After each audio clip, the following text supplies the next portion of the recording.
Councillor Mark Ingall, leader of Harlow Council. Last week you gave what was it, a State of the Nation, State of the Town address.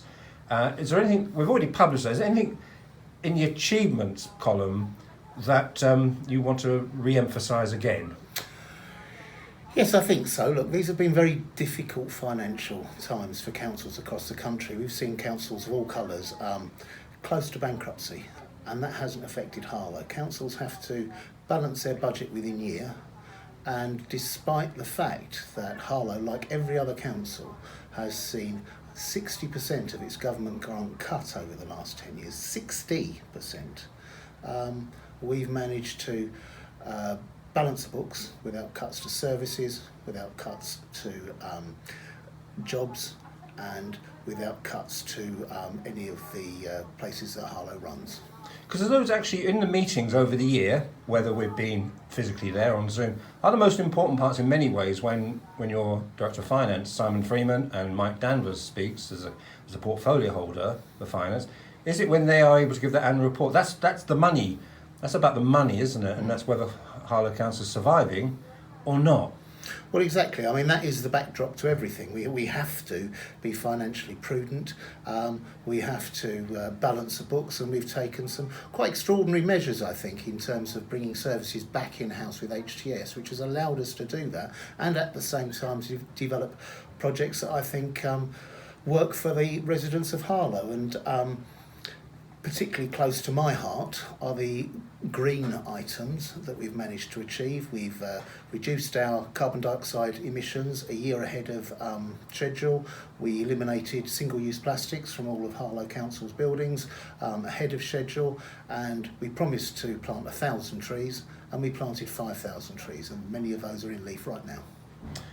When I watched and reported in your speech last year, I thought there was a lot of what you achieved, and I wasn't entirely clear there was a vision for the future. And I watched it on Thursday this year's, and I've got a long list of what you've achieved. But I'm not sure I'm hearing or feeling what your vision is for the next 12 months and beyond. Okay, well, you're right to have described that speech as a State of the Nation speech, and it very much is a reflection on the year gone by. Harlow is a town that stands on the cusp of greatness, I think. We're very ambitious as a council to take full grasp of the opportunities that lie ahead of us. Residents will know that Public Health England are coming here, and that will be bringing many, many jobs. But also there are transformative projects that Harlow Council has very much been a part of. I mean, we can think of Injunctions 7A. We were involved in the discussions of that, which should, we hope, ease traffic flow around the town. We are an integral part of the Harlow Gilston Garden Town. In fact, we fought hard to make Harlow very much at the centre of all of these regional developments, and even base the organisation within Harlow so that we have daily input on that, looking to a Harlow that regenerates its town centre in order to keep the Harlow pound in Harlow as we grow more. As we grow and we develop more housing. We have visions for a really transformative, sustainable transport link between the new parts of Harlow, Harlow Town Centre, the train station, and possibly even going through Thaden Boyce and the long waited for link to Epping and the Central line.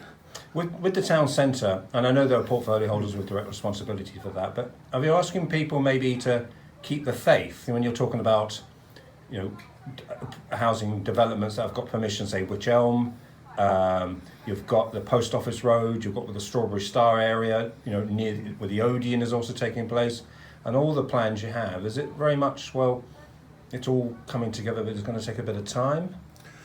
Inevitably. One of the issues with housing development is that many housing development companies will purchase some land, get planning permission, and then sit on it until the best economic time to develop it. I think our responsibility as a council is to try and convince these developers that the time is now, that they've waited long enough, and that they need to get on and deliver. Certainly there's a need for more housing. We're seeing some come online. We need to see an awful lot more. It's the first time I physically interviewed you since a Sunday in middle of March in Bush Fair. Regarding COVID, how have things been for you as a leader of council and all your staff? We've been extraordinarily busy, Michael, and I'm actually very proud of the response that this council's made. We've had extra demands put upon us. The government has rightly distributed millions and millions of pounds, £12 million to Harlow for small businesses. We had to put in place an infrastructure to make sure that that money went to the right people and got to the right people quickly. And we were one of the first councils to deliver on that. We have a responsibility to residents in the town. We were very quick to take decisive action. When the government was talking about it's probably not a good idea to go to pubs and theatres, we shut our theatre. We shut Peck's Corner in order to protect residents, and I'm glad we did so. We look forward to the time when we can reopen them safely. We sent 95% of our workers in the civic centre to work from home, and we provided the infrastructure to do that in a matter of weeks, which is an extraordinary achievement. And I know that we have been incredibly busy because in addition to trying to keep all the day-to-day services which are essential running, we've also set up with partner organisations like Rainbow Services who have done a fantastic job. The Harlow Hub, the community hub, which took telephone calls from people who needed support, who needed advice, and sometimes just needed somebody to talk to. And we set that up, and we've been very closely involved in the running of that. We've helped coordinate volunteers across the town. It's been an extraordinarily busy time, an extraordinarily poignant time, as we've seen so many of our residents, too many of our residents touched by grief. And but I am proud, not only of the response of this council, but also the response of the residents of Harlow. Can I just go back to the town centre again and touch on the subject of things like permitted developments? Yeah. I sensed with Boris Johnson, the Prime Minister's speech about build, build, build, that a place like Harlow could be open season, Wild West for permitted developments all over the place. And I sensed that, rightly or wrongly, Robert Halfon was getting his defence in first with a recent press release. And how are you, if that is true, how are you going to prevent that from happening? Well, look, I've got the greatest of respect for Robert Halfon. He's an accomplished MP, a senior MP now, with an important role on the Education Select Committee.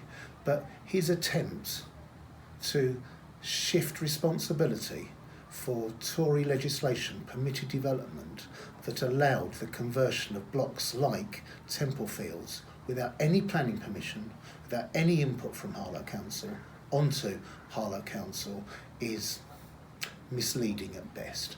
Let's be clear. Permitted development is Conservative legislation introduced in 2013, and Mr Halfon is on record as saying it's had unintended consequences. So he's accepted responsibility. He needs to now do something to protect us from permitted development too. He is our voice in Westminster. That's where the change needs to happen. But and linking on regarding permitted developments, you had pledges from people at Enfield Council. Pledge are one thing. Have you any evidence that councils at Enfield and others are actually no longer sending people to Harlow? Well, I think the COVID crisis has put an awful lot of pressure on councils across the South East in terms of temporary accommodation. The successful programme initiated by the government that nobody should be out, everybody in, I think it was called, added extra pressure. Now that the death rate is falling across the southeast, now that I'm in a position to focus on things other than COVID, I intend to go back on that. But I have had one very good bit of news today. Some 15 minutes before you arrived, I had an email from Councillor Sarah Bedford, who's the leader of Three Rivers Council. Now, they outsourced some of their temporary accommodation issues through Broxbourne Council and found temporary accommodation out of borough here in Harlow using some of these permitted developments. I met with her last year. She promised that this wasn't a situation she was comfortable with, but she couldn't give me a time frame for when she would finally be able to end the out of borough placements in Harlow. 9:45 this morning, I've had an email.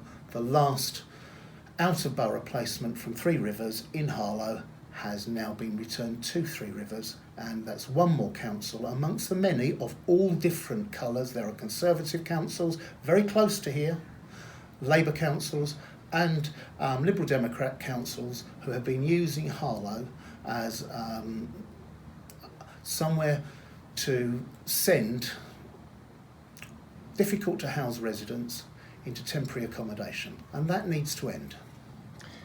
Traveller encampments, the injunction. Could it be said, after all those years, these years from back in 2014-15, in the end, a Labour-run Harlow Council just gave up? Well, absolutely not. In 2015, we took out an injunction, as residents will know, and that came on the back of 110 illegal encampments in little over a year, and an awful lot of associated antisocial behaviour that came with it. The injunction by the court was limited in time. We, after a couple of years, managed to have it extended until this year.